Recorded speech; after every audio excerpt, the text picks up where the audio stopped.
Então vamos lá? Bom, esse é o Giro da Bolsa, um programa semanal com as principais notícias do mercado financeiro aqui da semana, tudo reunidas em um episódio só para você assistir no domingo aí. Espero que o episódio tenha saído a tempo do almoço de vocês, que vocês sempre me cobram. A gente tem algumas notícias espetaculares essa semana, então para quem é um sardinha raiz, aquele likezinho já na confiança, você sabe que o vídeo vai ser bom. Se você não é um sardinha raiz ainda, nesse caso segura a mão, não deixe o seu like ainda. Por quê? Porque você não sabe se o vídeo vai ser bom, né? Considere se inscrever ou deixar seu like depois que você vê alguma notícia que te agregou, te trouxe algum conhecimento que você não tinha.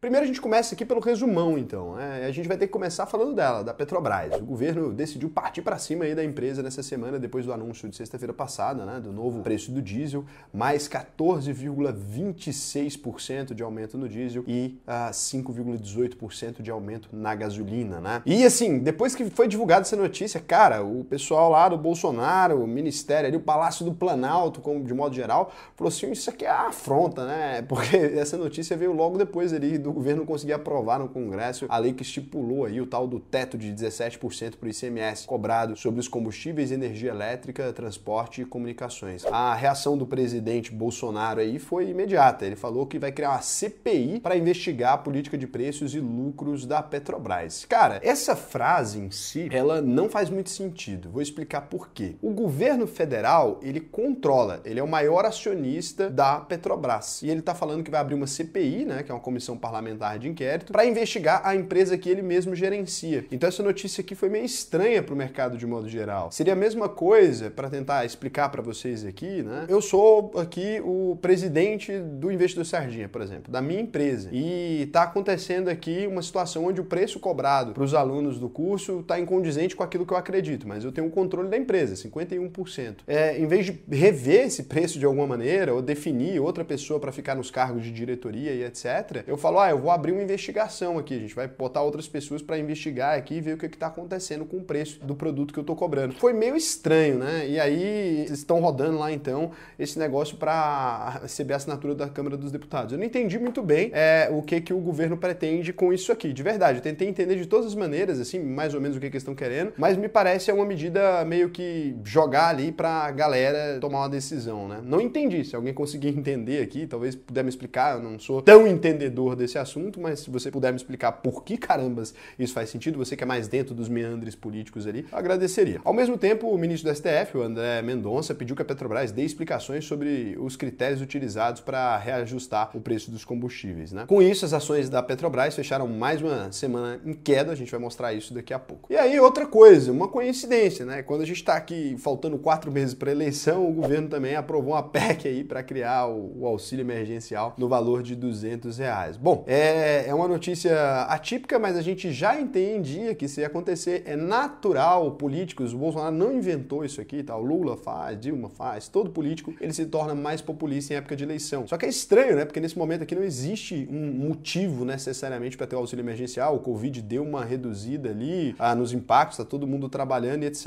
A ideia é dar uma turbinada então no Auxílio Brasil, que paga 400 para cerca de 18 famílias. Com isso, os beneficiários passariam a receber 600 ali. Além disso, o governo quer aumentar o valor do Vale Gás e criar o chamado Pix Caminhoneiro, uma mesadinha de R$1.000 aí para acalmar os caminhoneiros e afastar o risco aí de uma greve motivada pelo aumento no preço do diesel. Para passar a valer, o conjunto de medidas aí do governo precisa ser aprovado pelo Congresso Nacional. Vocês sabem o que eu penso disso aí, né, cara? Esse negócio de ficar distribuindo dinheiro em época de eleição, tem que tomar cuidado com a quantidade que eles fazem isso, porque eles todos vão fazer, mas tem que tomar cuidado, porque esse tanto de auxílio aqui é uma coisa que claramente a gente vivendo a inflação do jeito que tá, pode impactar ainda mais. Então o governo precisa pensar bem, porque se ganhar a eleição vai fazer o quê depois, né? O BGE divulgou aí na sexta-feira o IPCA 15, que mede a inflação mensal com uma data base diferente e acaba sendo uma prévia do IPCA, o índice de preço ao consumidor amplo. O índice subiu aí 0,69% em junho, um pouco acima do 0,62% projetado pelo mercado. Os principais vilões, então, foram aí os planos de saúde, com aumento de 3% no período. Um dos principais vilões, né? O IPCA 15 está em 5,65% no acumulado de 2022 e soma 12,04% nos últimos 12 meses. Um dia antes, então, do anúncio da inflação, inflação, o Conselho Monetário Nacional, CMN, fixou aí em 3% a meta da inflação até 2025, com margem de erro de 1,5 ponto percentual para cima ou para baixo. Não acredito. E o Copom, o Comitê de Política Monetária do Banco Central, divulgou a ata da última reunião, sinalizando que deve continuar subindo os juros no próximo encontro no dia 3 de agosto. Também disse que os juros devem permanecer altos para segurar a inflação pelo menos até abril do ano que vem. A taxa Selic hoje está em 13,25%. Se continuarem aumentando isso aqui, eu não sei onde vai parar, hein? A gente já está tendo um problema muito complicado aqui para manter, né, algum nível de produção no país com essa taxa de juros tão grande. Então precisa pensar aí também no que vão fazer. Se vocês parassem de imprimir dinheiro e colocar dinheiro loucamente na economia, não precisaria estar com a Selic tão alta, né, gente? Então a inflação fora do Brasil também continua mexendo demais com os mercados, né? Nessa semana o presidente do Banco Central americano, que é o Jerome Powell, voltou a agitar aí as bolsas americanas ao dizer que os esforços para controlar a inflação serão incondicionais e que a recessão econômica é uma possibilidade real. Na Europa, além do fantasma então da inflação, que está no maior patamar desde 1979, nos Estados Unidos, nos últimos 41 anos também, está no maior. A bola da vez agora é a falta de gás natural devido ao conflito da Ucrânia e da Rússia, né? Eles suspenderam as importações ali de gás natural, virou um problema danado. Maior economia do bloco, a Alemanha declarou que está em crise e vai botar um plano em prática para preservar o abastecimento de gás antes do inverno. Situação terrível aí em que se meteu a Alemanha quando começou a fazer contratos com os russos, tornando a economia dela dependente da Rússia, né? Na prática, isso quer dizer que podemos ter aí um racionamento dos suprimentos para toda a indústria alemã, recessão também na Europa, né? Tudo isso por conta da suspensão do fornecimento da Rússia como retaliação às sanções aí da União Europeia impostas depois da invasão da Ucrânia, que completou 4 meses nessa sexta-feira. Esse negócio de falar, meio ambiente, lá o quê, e toma uma decisão dessa que impacta agora muito mais, vão ter que tomar medidas totalmente drásticas que devem piorar bastante a situação. Então, é o perigo, né, desses discursos a troco de qualquer coisa. Acho que precisa ser mais que discurso, né? Precisa ser uma coisa que a gente realmente consiga executar e colocar em prática. Isso aqui foi um erro. E no Reino Unido foi deflagrada aí a maior greve ferroviária dos últimos 30 anos, com a adesão de 40 mil trabalhadores. Com a economia estagnada, Inglaterra, Escócia, País de Gales e Irlanda do Norte também têm sofrido pressão de outras categorias que pedem aumento salarial e melhores condições de trabalho. O Ocidente em crise, né? E na agenda das relações internacionais tivemos essa semana a reunião dos BRICS, o grupo de países emergentes: Brasil, Rússia, Índia, China e África do Sul. O encontro online foi aberto pelo presidente Bolsonaro e teve participação dos demais presidentes, né? Entre eles o Xi Jinping da China, Vladimir Putin, o responsável pela Rússia e pela guerra com a Ucrânia. O Brasil defendeu uma solução pacífica para o conflito, chamou a atenção para a crise humanitária na região e pediu respeito ao direito internacional e à Carta da ONU, um tratado que define os princípios de criação das Nações Unidas. Também no cenário internacional, tivemos aqui no Brasil, então, a primeira reunião entre o secretário-geral da OCDE e o presidente do Senado, Rodrigo Pacheco, para tratar do ingresso do Brasil aí no tal do Clube dos Países Ricos, né? Depois de receber o sinal verde para entrar na OCDE, o governo brasileiro está preparando um documento que vai formalizar esse pedido de adesão. O memorando deve ser entregue à entidade até o final do ano. Entrar na OCDE, na prática, significa ter uma melhor reputação internacional e acesso facilitado ao crédito aí para financiar grandes, né, mega investimentos, na verdade, de infraestrutura. Boa notícia, pelo menos uma ponta aí para o Brasil. Aqui a gente tem o índice Bovespa, que chegou aí a 9ª semana dele de queda e atingiu o menor patamar desde novembro de 2020. Ele abriu aí a semana com 99.824 pontos e fechou com 98.672 pontos, né? Uma queda aí de 1,15%. O dólar acabou subindo 1,74%, efeito correlação negativa, vocês já conhecem. O dólar subiu aí então 1,74%, fechou a semana valendo R$ 5,24. O S&P 500, né, ou 500 aí, o principal índice americano, terminou a semana com alta de 5,76%, puxado principalmente pelos setores defensivos e de tecnologia, com uma valorização de ações da Apple e Microsoft. E a Bolsa da Alemanha, principal termômetro do mercado europeu, fechou a semana com leve queda de 0,31%.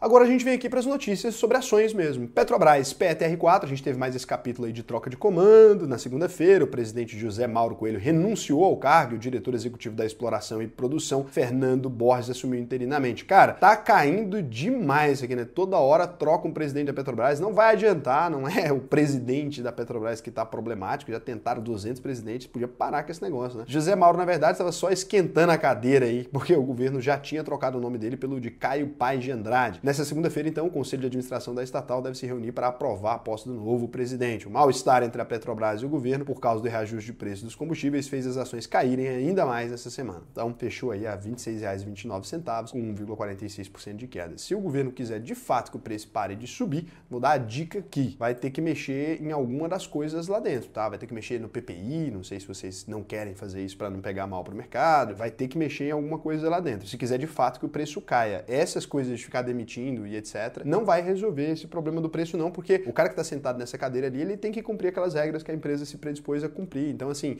não adianta você trocar 30 vezes de cozinheiro e não mudar a receita que está sendo executada. Ela vai ficar igual, ou muito próxima, né? Talvez um vai pôr um pouco mais de sal, o outro vai pôr um pouquinho menos, mas a receita vai ficar muito próxima. Então não tem nada a ver com isso, tá? Mesmo que eu entenda e até concorde com parte da política de preços da Petrobras, eu entendo claramente que isso aqui não vai funcionar, tá bom? Então, Oi BR4, a Oi adiantou mais uma vez aí o resultado de divulgação do primeiro trimestre de 2022. A empresa tinha informado que divulgaria os dados no dia 23 de junho, mas alegou precisar de mais prazo para elaborar os documentos. Com isso, o resultado deve sair na próxima terça-feira, no dia 28. As ações fecharam a semana com alta de 6,12%, negociadas aí a R$ 1,04. A gente vem aqui agora para as agendas aqui de dividendos, né? Vamos falar sobre JCPLQ e sobre dividendos. Eu vou fazendo as caretas enquanto vai aparecendo para você aí os dividendos, né? Que é o padrão aqui da casa, para não ter que ficar aquela chatice lendo e nem deixar o vídeo muito longo e muito chato. Então,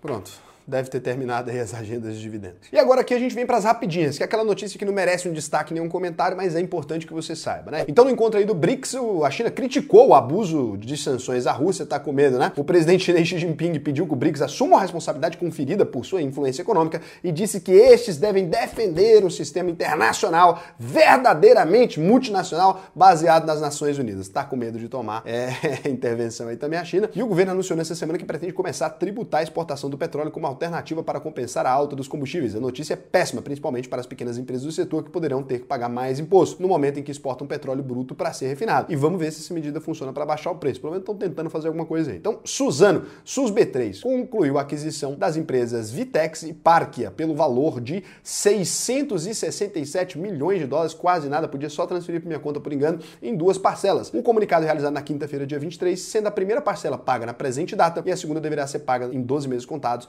a partir da presente data. A B3 anunciou aí uma parceria com a Tuc Trading para operações de alta frequência. Essa modalidade, denominada HFT, High Frequency Trading, são transações com alta velocidade. Contribui, portanto, para a liquidez do mercado. Dica de passagem, que é uma modalidade de operações já utilizadas em outras bolsas do mundo, como a Nasdaq nos Estados Unidos e a Euronext na Europa, garantindo aí para os traders a capacidade de perder dinheiro cada vez mais rápido e com mais eficiência.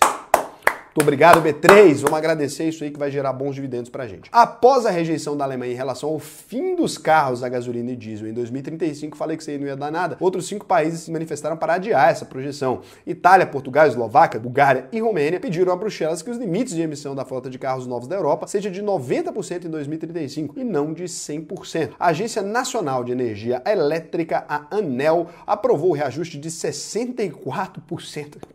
Pariu. No valor das bandeiras tarifárias vermelha e amarela. Que é isso, gente? Por enquanto, o aumento não vai ser sentido pelo consumidor, porque as contas de luz continuam na bandeira verde. Cara, não faz sentido. 64% de aumento. Vou fazer igual o Bolsonaro agora. Abre uma CPI aí pra investigar isso aí, cara.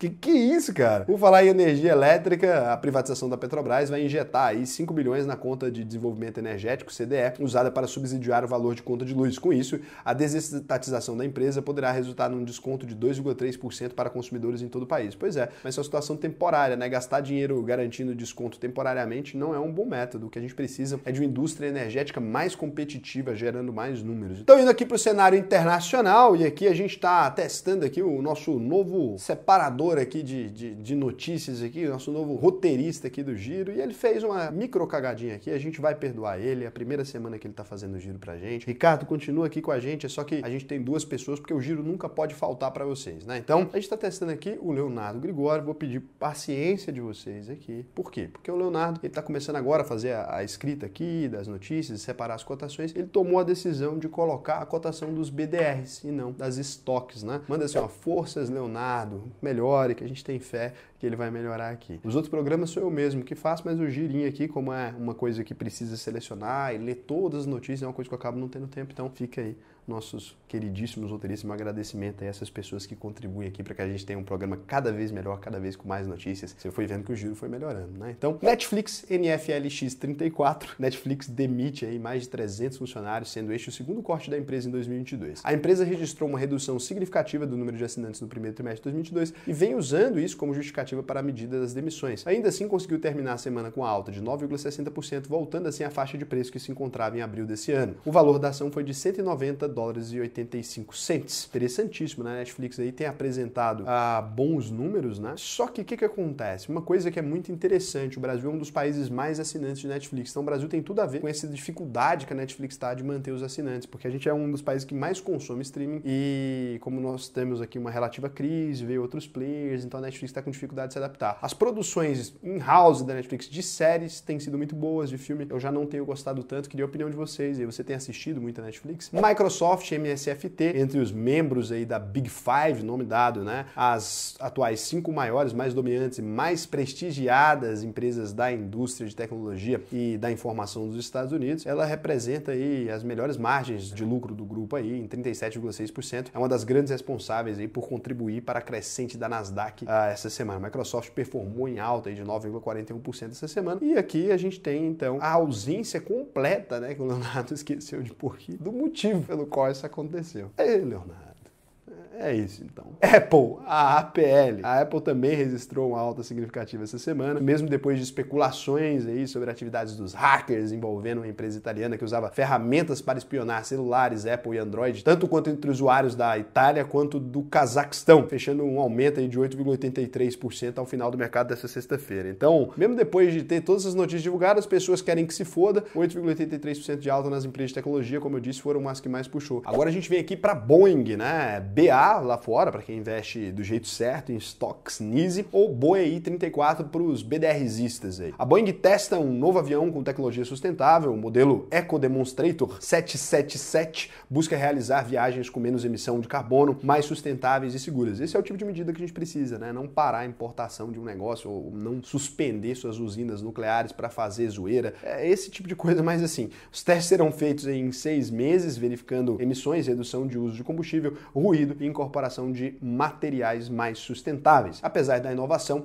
a Boeing apresentou uma leve queda até o finalzinho de quinta-feira, mas fechou a semana com alta de 4,93%. Isso no BDR, tá? Fechando aí a R$ 742,59. Lembrando a vocês aqui um detalhe, né? Se você observar todas as emissões de carbono do mundo, normalmente a gente está falando da maior parte das emissões sendo concentradas por empresas. Então, as grandes medidas que vão fazer diferença aqui serão medidas de organização e de menos emissão, né, se você quiser ter essa redução dentro dessas empresas. É muito difícil a pessoa, o indivíduo, conseguir reduzir essas emissões por conta própria. Agora, é importante lembrar, porque fica essa crítica, né? Muita gente, quando é mais de esquerda, ele fica, ai, nossa, então a gente tem que impedir as empresas de emitir carbono, a gente tem que mudar isso aqui de alguma forma, tem que fechar essas empresas de algum jeito. Então, essa questão, na verdade, a gente tem que lembrar quem compra os produtos, né? Eu odeio populismo nesse assunto, as pessoas querendo falar, ai, vamos suspender as empresas e tal. Lembra que nós somos consumidores dessas empresas. As empresas produzem para a gente comprar. E aí é o seguinte, as pessoas falam, né? Ah, tem que fazer isso, tem que fazer aquilo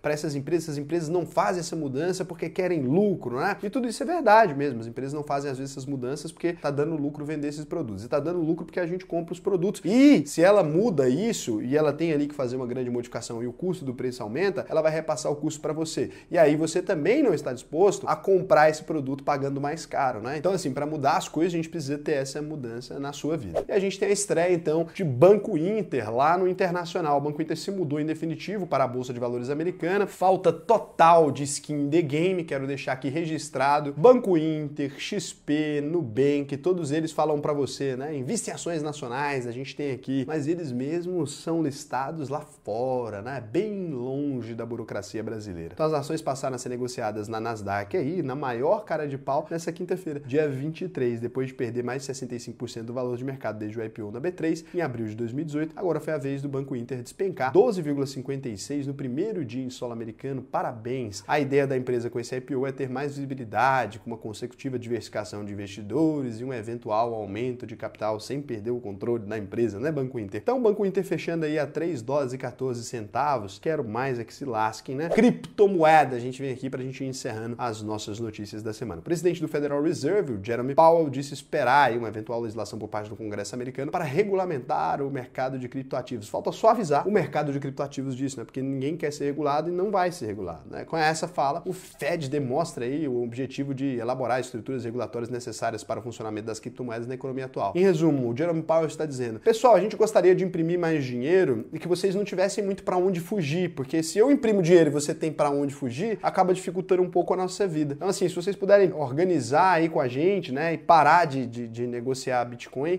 a gente agradece, tá? Pra gente poder ferrar vocês com certa mais tranquilidade, criar inflação com mais prazer, tá? Tether, o USDT. Então, o Tether já não tem uma reputação lá muito boa, por conta de um lastreamento que nunca é comprovado, mas recebeu ainda por cima, então, um ataque hacker na segunda-feira, dia 20 de junho. Embora o diretor de tecnologia do token afirme que o ataque não tenha interferido na rede da moeda, ele segue lutando firme para manter sua paridade com o dólar. Com a recente queda de Luna, fica ainda mais complicado, né, esse risco das stablecoins aí, como o Tether. Então, cara, subiu aí 1,45%. Tem tentado manter aí o SDT em BRL, fechou a R$ 5,23 aí, então. E o Bitcoin, chegamos no cenário onde muito se discute a possibilidade dos mineradores estarem vendendo sua moeda para enfrentar a crise. Apesar disso, ela chegou a um aumento de 5,38% essa semana. Argumenta-se da possibilidade dela ter batido uma resistência, embora o governo chinês faça FUD, alegando a possibilidade do valor do Bitcoin chegar a zero, né? É óbvio que o governo adoraria isso, né? Que o valor do Bitcoin chegasse a zero. Inclusive, o governo pode aproveitar muito desse fato do Bitcoin ser descentralizado e tentar fazer vendas aí recorrentes, né? Gerando queda. Acho que é uma coisa que o governo pode estar fazendo, né? A gente só vai saber se aparecer outro Edward Snowden aí disposto a vazar documentos do governo, né? Alta aí na semana de 5,38%, preço em reais, R$ 111.618,91. O giro da bolsa de hoje foi só, lembrando o seguinte, né? A gente está chegando aí quase na reta final para as vagas dessa turma da UVP. Se você pretende aprender a investir comigo ainda nessa turma, vou te recomendar que abra alvp.com.br aí, clique em quero fazer o meu teste, faz o seu teste aí pra gente ver como é que tá a sua carteira e etc. Você é muito bem-vindo aqui na UVP. Beijão pra você, até o próximo vídeo.